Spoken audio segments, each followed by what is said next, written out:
Hey y'all, it's KimBoo, and this episode, video, chapter is about the personal projects management method versus time management systems.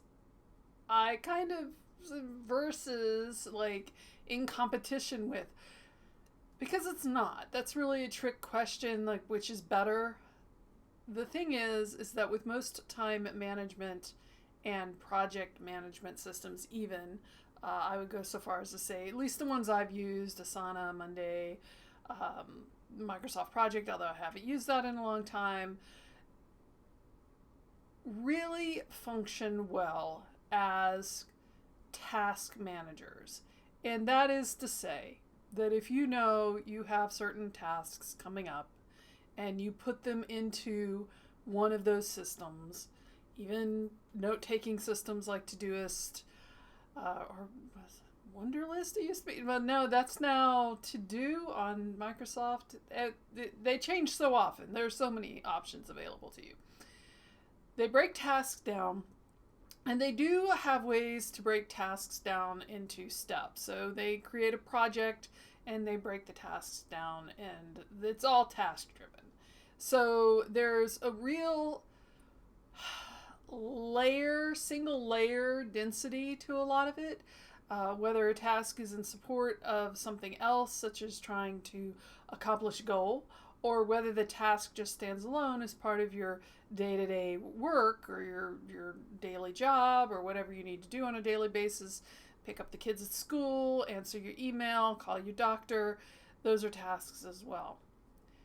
What a lot of them fail for solopreneurs, and I'm not going to say they fail in the same level for large teams or corporations, but for solopreneurs, the failure is an inability to parse out projects and programs and identify tasks in a way that you could understand how everything all fits together and therefore create priorities that make sense to you. That's a little meta level, but then again, I consider PPM method to be a meta level solution.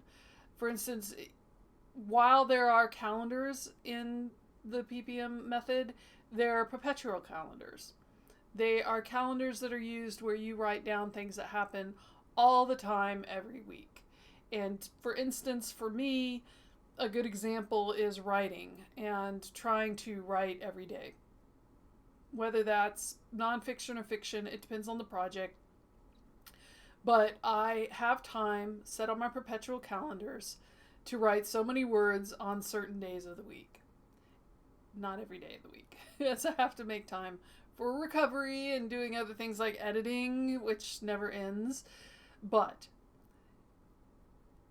the value of that is me being able to then have on my calendar or to-do list, my daily task list, the things that I need to get done.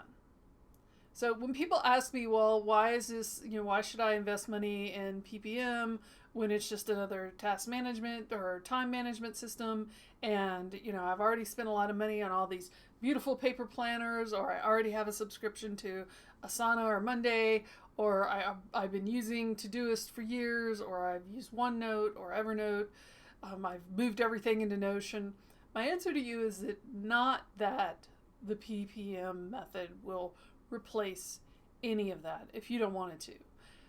It will help you use those tools in a much more efficient and productive way. Instead of getting lost among all the many various tasks, the hundreds, the dozens, however many you've got, you will be able to see how everything fits together, what needs to be prioritized, and what needs to be done when. If you're feeling lost and confused in the weeds of whatever time management or task management system you're trying to use, bullet journal, Microsoft Project, anything in between, doesn't matter. PPM method will probably be able to help you a lot to really analyze what you're doing, understand what you're doing, and create efficient systems to do what you want to do using the tools that you already use and like. That is the value of PPM.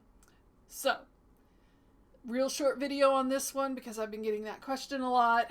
If you have any other questions, please feel free to contact me, KimBoo at task-mistress.com. Also, the website's right there on the card, and of course in the show notes for this episode. Just reach out, let me know if you have any specific questions. I'm always happy to answer them. So see you in the next vid. Bye.